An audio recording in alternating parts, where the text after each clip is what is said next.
Oi, pessoal, tudo bem? Estamos aqui mais uma vez com um novo cenário, né? E hoje a gente trouxe uma convidada muito especial, é a Aristela, para falar um pouquinho sobre as estratégias de saúde mental no ambiente de trabalho. E aí eu queria pedir, Aristela, para que você se apresentasse, falasse um pouquinho do seu trabalho, um pouquinho sobre você, para a gente entender um pouco. Ok. Então, gente, é um prazer atender o pedido das meninas para estar conversando com vocês hoje sobre um tema tão importante, né, na área de gestão de pessoas. Eu sou psicóloga, sou gestora de pessoas, escritora, palestrante, professora, né, coordenadora de curso na área de valorização à saúde mental. Então, é um tema que eu adoro falar, um tema que ele é muito necessário para que a gente esteja abordando em todos os âmbitos. Bom, para a gente começar a abrir a discussão, a gente sabe que hoje o trabalho é o lugar onde passa mais tempo do dia, né? Então é como se fosse a nossa segunda casa. Por isso da importância de falar um pouquinho sobre levar a saúde mental também para esse ambiente que normalmente as pessoas só querem saber do lado de fora, né? Então o que é que você acha assim sobre isso? Quando a gente fala muito sobre passar tanto tempo no trabalho, como é que fica essa saúde mental, essa transição que as pessoas têm? Eu acho assim que tem muito a ver também com o que a gente faz, né? Se está alinhado ao nosso propósito de vida, como é esse trabalho, como é o dia a dia, como é a equipe. Então, assim, vários fatores eles podem influenciar positivo ou negativamente é, a respeito da saúde mental para as pessoas. Então, por exemplo, hoje eu trabalho, por exemplo, os 3 horários, mas o quanto isso me faz feliz, o quanto isso me faz bem, o quanto isso impacta positivamente a minha vida, né? Ou isso está gerando o quê? Um cansaço, um estresse, um esgotamento. Então tudo assim, depende do que você está fazendo, depende do seu momento de vida, depende de como é o ambiente de trabalho. E nós, o que é que nós podemos fazer para auxiliar as pessoas a desenvolver esse bem-estar no trabalho? Eu acho que a primeira coisa é quando a gente está fazendo aquilo que a gente acredita, que a gente está em uma empresa que ela está alinhada ao nosso propósito. Eu falo muito sobre o fit cultural, que nada mais é do que, será que os valores da empresa, eles estão coerentes com os meus valores? Será que isso casa, né? Será que dá match, né? Porque quando os valores da empresa eles estão alinhados com o que eu acredito, então, consequentemente, os esforços, a vontade, o desejo de estar ali, ele acaba acontecendo de forma natural. Importante. Queria que você falasse assim para as pessoas como é a atuação, né, da psicologia organizacional, porque a gente entende que hoje em dia a gente só vê a psicologia como clínica, né, psicólogo da saúde. E aí eu queria que você explicasse como é essa atuação e o que é, né, que de fato o psicólogo faz dentro das organizações. Então, o psicólogo ele tem o propósito, né? Ele nasce para atuar na área de comportamento humano, né? Desenvolvendo, melhorando, encontrando talentos, desenvolvendo a saúde mental em todos os âmbitos, né? Então, assim, não necessariamente só na clínica, no ambiente escolar ou na organização. Então, assim, qual o nosso papel enquanto psicólogo? Nós somos estudiosos do comportamento humano. Então, o que é que nós fazemos? No processo seletivo, o que é que a gente vai estar fazendo nesse processo seletivo que tem a ver com a psicologia? O que é que nós vamos fazer nada mais, nada menos do que identificar aquele comportamento, né? Como é aquela pessoa, quais são as soft skills que essa pessoa tem.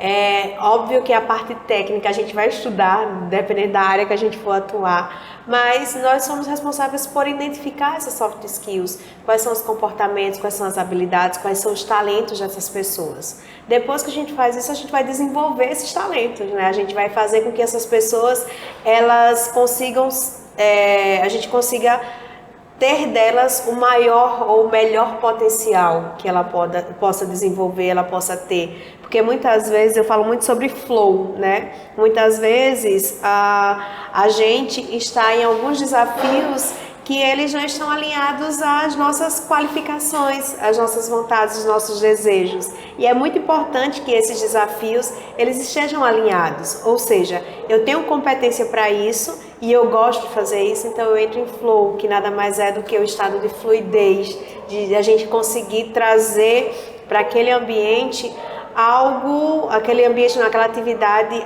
algo que eu me sinta bem fazendo, né? Que eu me sinta desafiado e que seja gostoso, que seja prazeroso.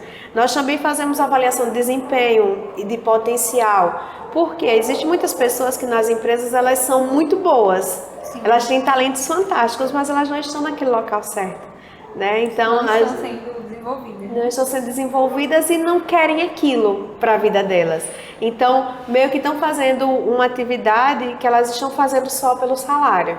O salário é muito importante, mas ele não pode ser tudo quando a gente está falando sobre trabalho. Então, é por aí. Tem mais coisas, né? A gente, uma empresa passada, eu desenvolvi o plantão psicológico, que foi uma coisa muito legal. Foi a primeira empresa no ramo do varejo aqui em Alagoas a ter um plantão psicológico, que eram estudantes do 9º, 10º período, que eles estavam lá ouvindo, e muitas vezes o relato das pessoas, dos nossos colaboradores eram: eu fui ali pedir socorro e eu fui socorrido. Então isso era muito bacana quando a gente conseguia desenvolver. É algo que eu pretendo nessa nova empresa, nesse novo desafio que eu estou continuar, né, desenvolvendo plantão psicológico, e é uma das práticas que a gente pode também estar desenvolvendo. Óbvio, quem faz o plantão psicológico não é um psicólogo organizacional do trabalho, e sim um psicólogo clínico, né? Então, assim, é um outro tipo, outra área da psicologia que vai estar desenvolvendo esse trabalho. E tem uma coisa que a gente vem conversando, que normalmente no final do ano as incidências aqui aumentam, principalmente a questão do burnout, né? Que vem se falando muito. E eu queria que você falasse um pouquinho por que você acha que nessa época de final do ano acaba acontecendo isso. Tem a questão das horas extras e, enfim.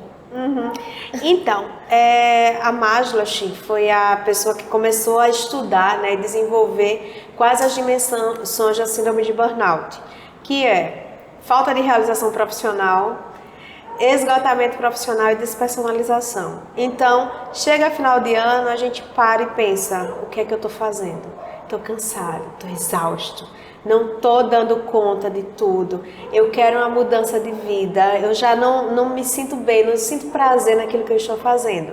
Então, isso já é uma esfera, uma dimensão. A segunda esfera é quando a gente começa a tratar o outro de forma fria, né, sem aquele cuidado que a gente tinha antes. É quando a gente não se reconhece. Poxa, antes eu agia dessa forma, agora eu estou agindo tão friamente, agora aquela minha vontade, aquele meu desejo, ele está mudando. E geralmente é acometido pela síndrome de burnout profissionais que eles têm atendimento ao público. Então, eram aqueles profissionais que eles adoravam pessoas, adoravam estar com pessoas, adoravam ter toda essa pegada de estar com gente. E aí, quando eles veem gente, eles acabam retraindo, acabam agindo friamente.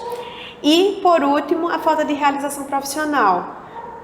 Poxa, eu passei 1 ano, 11 meses trabalhando e não fui reconhecido, não fui valorizado, ninguém me deu um elogio. Então, o que é que eu estou fazendo, né, da minha vida, da minha carreira? E aí são vários fatores. E aí, final de ano é aquele momento mesmo assim, de o que é que eu fiz, né? Então, é a reflexão, é aquela música da Simone. Então, é Natal, o que é que você fez, né? E aí, assim, como é que foi esse ano? Então, por isso que óbvio que a gente hoje mora numa cidade que ela tem um varejo, né? A área varejista ela é muito forte, né? Então, consequentemente, as vendas, as cobranças, as metas, elas acabam triplicando nesse momento, até porque influencia muito, né, no faturamento da empresa, nos resultados.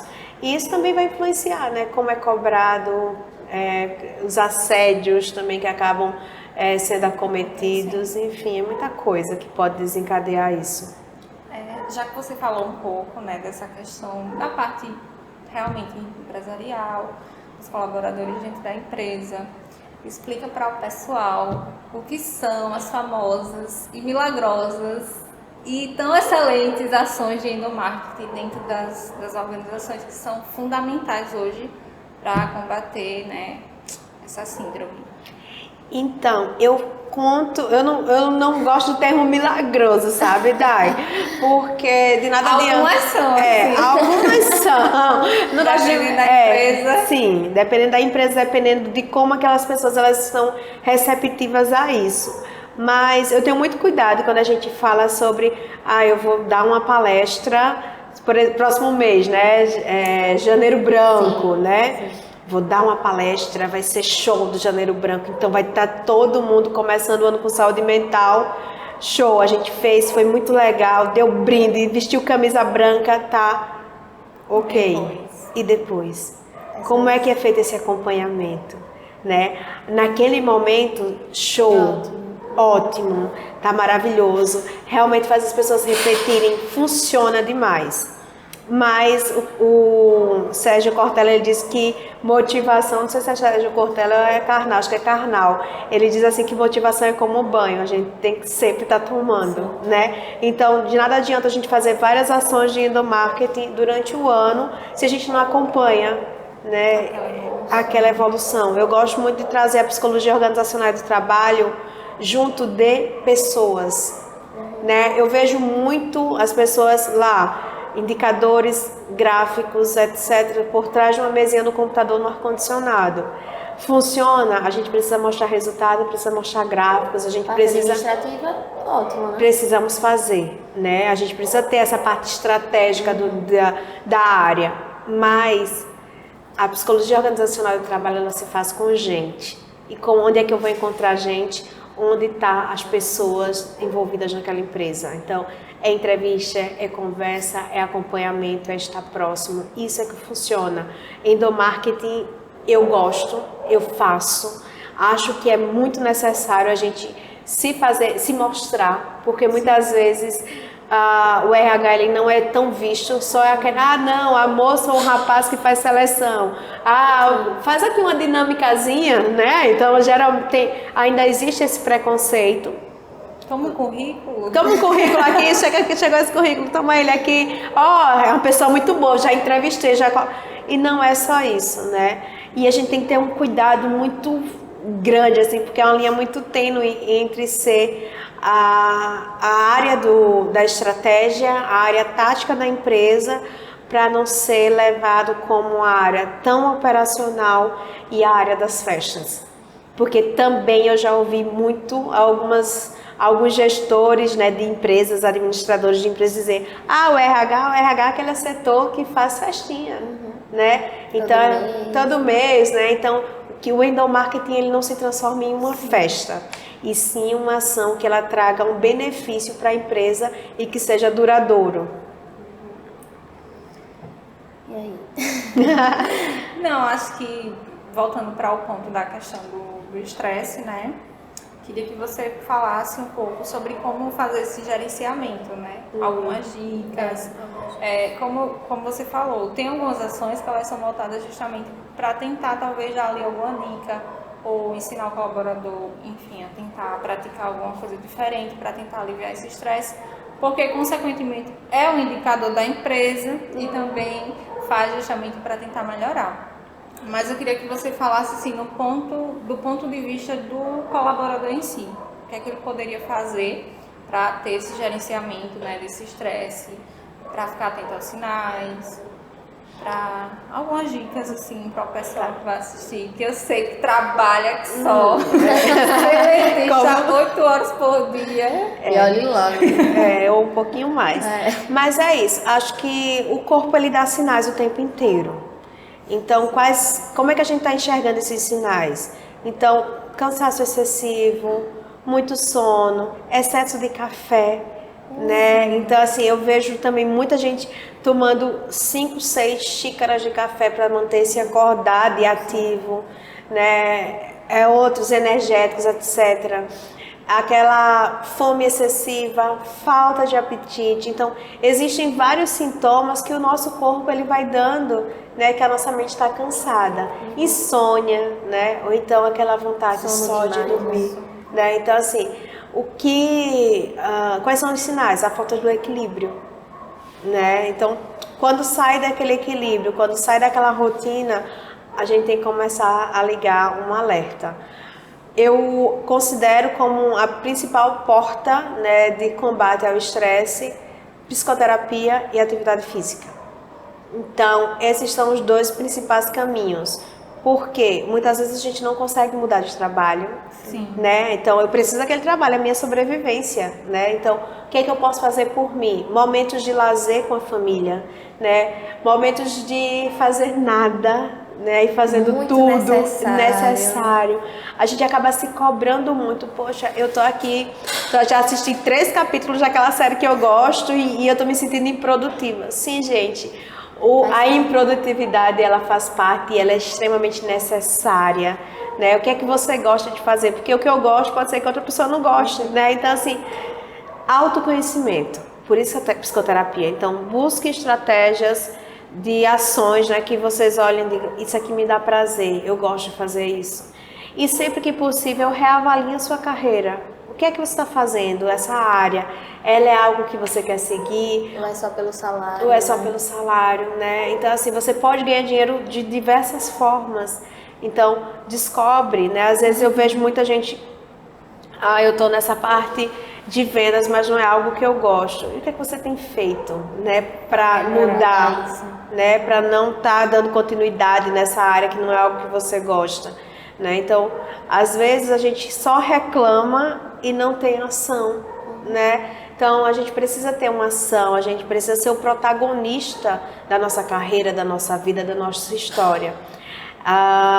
Então, é isso. Acho que atividade física é quando você vai liberar endorfina, né, serotonina, e vai aliviar todo esse cortisol, que é o hormônio do estresse, então é fundamental. Psicoterapia para você saber quem é você, o que é que você gosta, o que é que você não gosta, como é que está a sua vida, né? Então, esse é o caminho. Perfeito. O último ponto antes de a gente ir para as perguntas, só para a gente deixar um pouquinho mais amarrado, a importância da comunicação aberta nesse ambiente. Porque a gente sabe que ainda tem um pouquinho de estigma, visualizando aí a psicologia organizacional nas empresas, a importância dela. Então, eu queria que deixasse mais uma vez reforçado a importância de ter um psicólogo organizacional nessas, propriamente ditas, organizações, né? Quando a gente pensa em pessoa, aliás, quando a gente pensa numa empresa, a gente pensa em quê? Pessoas. Porque são as pessoas que trazem resultado. Então, assim, eu quero uma empresa, uma super empresa, uma multinacional, uma empresa familiar, seja lá qual for. Qual o foco dela? Resultado. Não é nem faturamento, porque faturamento não é resultado, eu quero o resultado. Quem vai trazer os resultados? São os produtos que você vende? É a tua loja? Não. Quem vai trazer os resultados são pessoas. E quem entende de pessoas? Quem entende de comportamento humano? Psicólogo. Então, essa é a resposta. Fechada, né? Bora para as perguntas? Vamos lá. Então, como o pessoal já sabe, nós postamos no Instagram, né, uma caixinha de perguntas para que vocês façam perguntas e, de certa forma, tenham uma participação aqui junto com a gente. E aí nós escolhemos 3 perguntas que foram feitas lá. E a primeira pergunta foi: quais são os sinais comuns de estresse no ambiente de trabalho que precisamos ficar atentos?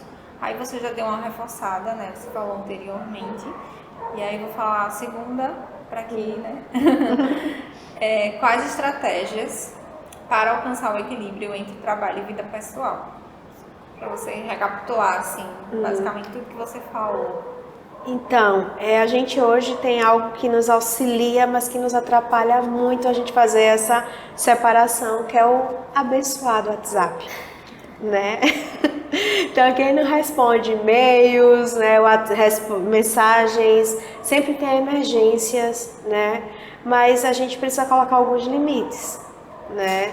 E a gente precisa também reconhecer esses limites. É aprender a dizer não quando pode se dizer não. Existem momentos na empresa que a gente não vai poder dizer não porque é um momento extraordinário, é uma exceção, ok. Mas sempre, né? Tudo que é em excesso, ela acaba atrapalhando. Então, o único caminho que a gente tem de conseguir ter esse equilíbrio é Qual o horário de trabalho, qual o horário meu e qual o horário da minha família. Porque também existe muito isso. Espera aí, qual o meu horário? Será que a gente também está separando esse horário para você fazer algo que é para você? Né? Porque principalmente eu imagino quem é mãe, né? Que cuida de uma casa. Qual momento chega do trabalho, pega a criança, já vai brincar, já vai organizar para o próximo dia, tá aí. E o seu momento? O momento de você fazer algo por você. Também tem que ser incluído, né? Então, assim, é fazer uma agenda, fazer uma programação e que esses excessos, tanto com a família, eles não sejam maiores que do trabalho, nem o do trabalho seja maiores que da família, né? Tem que ter esse equilíbrio. Segunda pergunta. Estratégias para quem cuida de quem cuida. O autocuidado Essa aí é para o forte. líder de gestão de pessoas. E aí? A gente debate, estava até debatendo isso na última aula. Foi um dos... Foi. Então, estratégia de quem cuida, acho que psicoterapia, né? Porque muitas vezes a gente busca no outro algo que o outro ele não vai estar nos dando, né? Nós somos psicólogos organizacionais, nós vamos ter que estar em um ambiente que a gente tem que se doar para o outro, né? Então, é o como o outro estar bem vai me fazer estar bem naquela empresa. Então, é ter momentos pra gente também, né? E desenvolver os líderes, os nossos líderes, para que eles enxerguem que a gente também é um ser humano, né? Porque muitas vezes a gente é visto como uma maquininha, né? Então, aquela máquina que está sempre feliz, que está sempre resolvendo os problemas, que está sempre bem, que está sempre motivado. E tem dias que a gente não vai estar motivado, claro, né? Somos seres humanos da mesma forma. Acontece, né? Desde que isso não seja frequente. E aí, quem cuida de quem cuida é a gente se cuidar, a gente se olhar, não esperar também tanto do outro, porque muitas vezes a gente espera muito que o outro veja as nossas fragilidades. Então, psicoterapia, desenvolver os nossos líderes para que eles enxerguem que nós somos seres humanos, e é por aí. E é engraçado que a gente fala, mas a gente às vezes não faz, né? Então é importante a gente também se falar. Perfeito. É isso aí. Pronto. A última pergunta é: o que fazer quando se está dentro de um burnout, mas precisa continuar trabalhando? Ou seja, acho que essa pessoa quer dizer que ela está tendo no ambiente de trabalho, mas ela necessariamente não tem como sair do trabalho. Né? Então, recentemente, o burnout ele entrou, né, como uma das áreas que a gente consegue ter o afastamento do ambiente de trabalho para que a gente se cure, né? Que a gente consiga, acho que não é se cure, é se cuide, né? Sim, então, acho que isso se fala é melhor colocado. Às vezes a gente precisa também se olhar, né? Então, quanto desse trabalho está me deixando adoecida? Não quer dizer que a gente não vai voltar um dia, mas em alguns momentos a gente precisa parar e se cuidar. Né? Então, é buscar ajuda, buscar um tratamento, porque muitas vezes é um excelente profissional e tá ali fazendo algo que não tá gostando, não é o jeito dele de ser profissional, né? Que as pessoas estão desconhecendo. E, gente, mercado é uma coisa séria, né? Sim. E aí hoje você tá trabalhando, não tá dando o seu melhor, não porque você não quer, mas porque você não consegue. E aí o mercado vai olhar para você e vai dizer, talvez aquela pessoa lá não seja uma boa profissional. E você acaba se queimando porque você não olhou para si, você não se cuidou, você não buscou uma melhoria, você não priorizou a sua saúde mental. Então, o melhor caminho é buscar o afastamento para se cuidar. Não consegue? Então vai buscar tratamento. Né? E aí nesse tratamento você vai melhorando gradativamente, até porque assim, quando alguém se reconhece com a síndrome de burnout, eu já sei que é um excelente profissional, porque já se doou, porque já buscou fazer cada vez mais, porque esgotou, né? Porque queria sempre dar o seu melhor. Então só cai numa síndrome de burnout bons profissionais. Quem não tá nem aí, né? Quem não é comprometido, quem tá empurrando com a barriga, né? Como a gente fala, nem se cansa, né? Então, os bons profissionais é quem cansam, né? Então, assim, é o momento de olhar para si. Consigo afastamento? Ótimo, né? Para que você se cuide. Não consigo afastamento? Psicólogo, psiquiatra, né? E assim sucessivamente, né? Todo aquele corpo, né? Multiprofissional para que ele consiga cuidar de você. E em caso de pessoal que trabalha em home office? Só dando uma extensãozinha aí. Teve essa pergunta também. também. Como assim? Tem sinais ou está na síndrome do burnout só que trabalham em home office. Então não tem essa questão do estar na empresa, estar com outras pessoas, mas estar no seu cantinho e mesmo assim está sendo esse escuro. Então, é adaptação. Tem pessoas que se adaptaram muito bem com o home office e tem pessoas que não. Então, tem perfis e perfis. Né? Então, às vezes a gente está forçando algo que não é algo que você gosta de fazer, que você sinta prazer em fazer. E aí você está cansado, você está estressado. As cobranças do home office elas acabam sendo muito maiores.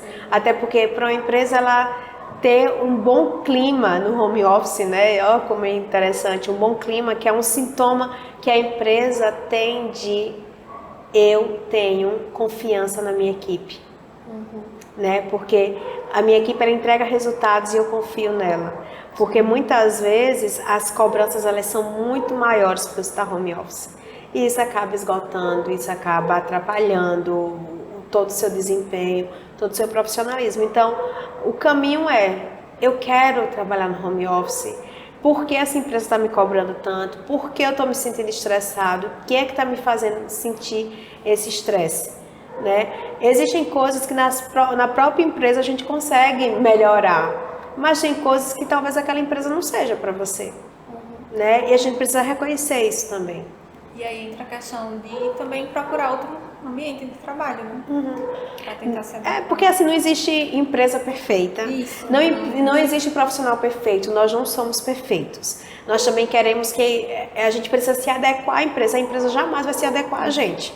Então a gente também tem que ser muito realista a respeito disso. Então, se aquela cultura empresarial, se o fit cultural daquela empresa não está alinhado com o teu, então talvez seja um momento de buscar outras oportunidades, outras empresas que tenham algo mais próximo da do teu perfil, né? E aí? Acho que é isso, né? Cheio de conhecimento. Não trouxe os livros dela, pessoal. Mas ela é uma escritora. Tem vários livros, a Amazon, nem sei falar. Quer falar sobre os seus livros? Então, para finalizar, né, eu tenho 3 capítulos, né, em alguns livros. Um que é o RH 4.0, que foi lançado durante a pandemia, né, que eu falo sobre seleção, sobre processos seletivos de forma assertiva. Um outro, bem-estar e positividade no trabalho, que eu trago o PERMA, que o PERMA é a dimensão do bem-estar, né? Emoções positivas, engajamento, relacionamentos positivos, satisfação e realizações. Então, eu trago o PERMA como estratégia de enfrentamento à síndrome de burnout. E um outro que eu sou coordenadora e também escritora, que a gente fala sobre a síndrome de burnout, aspectos científicos e profissionais. Nele eu falo exatamente isso que a gente falou, né? Quem cuida de quem cuida, né? Como é que a gente tem algumas estratégias de enfrentamento da síndrome de burnout. A gente queria agradecer. Eu que agradeço. Muito bom. Eu espero que as pessoas consigam puxar bastante site, como a gente conseguiu, porque a gente inclusive estava conversando sobre esses sinais antes de você chegar, né? Porque puxando não a questão do trabalho, mas pela própria faculdade também. A gente tem estágio e tudo, então acaba se assemelhando um pouco a essa questão do cansaço e que de uma certa forma é importante se olhar, se reorganizar, né? Então é sempre bom ouvir de quem entende e de quem está disposto a compartilhar um pouco, né? Conhecimento, né? É um prazer, gente. Eu fiquei muito feliz com o convite. A gente se adequa, né, quando recebe esse convite, principalmente de alunas e ex-alunas, né? A gente tem uma admiração muito grande. Então, assim, muito sucesso. Muito obrigada pelo convite. Obrigada. Né, que sejam muito prósperas em tudo que vocês quiserem fazer, porque eu sei que vai fazer com muita competência e muita qualidade. Amém. Obrigada, amiga. Assistam, peçam parte 2. Isso é, pra gente chamar novamente. Né? Tchau, pessoal. Obrigada. Tchau, tchau.